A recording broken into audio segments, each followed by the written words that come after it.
Hi, welcome to Kiki TV. I am a licensed holistic psychotherapist and a trauma therapist, and I make these videos to motivate and inspire you and educate you to heal and live your best life. So let's talk today about emotional abuse.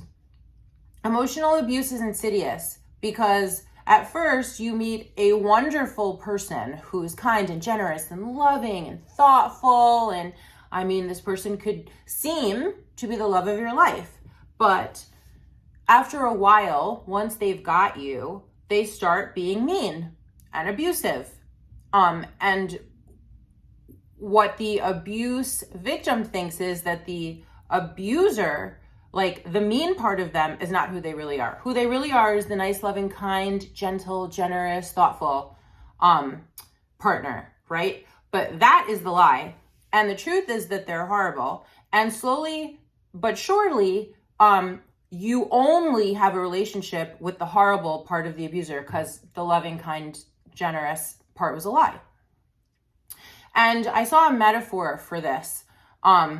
When you put a frog in a pot of boiling water, the frog will jump out to save its own life.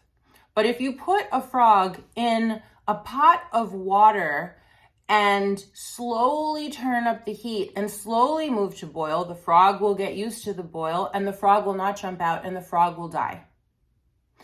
This is a metaphor, a horrible and sad metaphor for emotional abuse. So let's talk about what it is. Emotional abuse, name calling, losing their temper all the time, constantly judging you. So you're feeling like you're always doing something wrong. And so in order to not do the wrong thing, you walk on eggshells. So you're always walking on eggshells in order to not be abused. Yelling and screaming all of the time, it is an intimidation tactic. In a normal relationship, yelling happens, but also it's not a lot, and people are trying to control themselves so that they could, solution focused. In the end, what an argument is about is negotiation, compromise, and being solution focused and having a positive outcome. An abuser wants to have an argument in order to break down your soul and make you feel like nothing and make you feel crazy, and like your perspective, your beliefs, your thinking, your worldview, all of these things are dead wrong and rejected by the abuser. And what this does is it puts the abuser in control because you don't know nothing and they know everything. So if you're feeling like super low self-esteem because nothing you do is right and you feel like your perceptions are wrong, by the way, that's also called gaslighting. I made a whole video about it.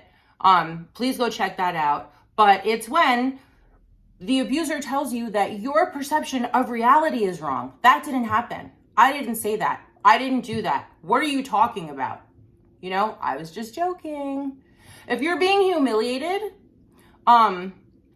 if you are being embarrassed in front of other people, that's a problem. If you're being guilted, if you're being manipulated, if someone is mostly negative to you, if you're mostly sad and feeling misunderstood, something is the matter. Something is the matter. And, if you come from a household, if you were raised in a household where this was happening to you, it's even harder to spot because you were emotionally, verbally, mentally abused when you were younger. It feels like home. If you were emotionally and mentally abused, abandoned, neglected in childhood, please get therapy because you really do have an opportunity to live a happy, healthy life and to understand what a healthy relationship is, to attract into your life a healthy relationship. But you must heal yourself. You must understand what it is to be in a healthy relationship. So, the other thing is boundaries. There's many other things, but the last thing I want to talk about today is boundaries. Abusers hate boundaries because that means that you're asking them to please stop doing this thing that annoys you, which gives you control and empowerment. And they're having none of that because the whole point of, the abuser wants to control you. The abuser wants to isolate you. The abuser does not want you to have the power to teach them how to treat you. And even if you do, they're really not trying to hear any of that anyway. It's what they want. It's not what you want. So if you feel completely disempowered and even unable to draw a healthy boundary because they're not listening to you, there is a problem. And if there is this kind of a problem, you need to figure out how to, first of all, safely exit the relationship without them hurting you. And then also get help to heal the wounds that would have you in this boiling pot of water without jumping out. Because you deserve better. You deserve so much better. So thank you for watching. Thank you so much for liking and subscribing. Ask me anything. Email me or write it in the comments. Thank you for liking and subscribing. And I'll see you next time. And remember, you can heal.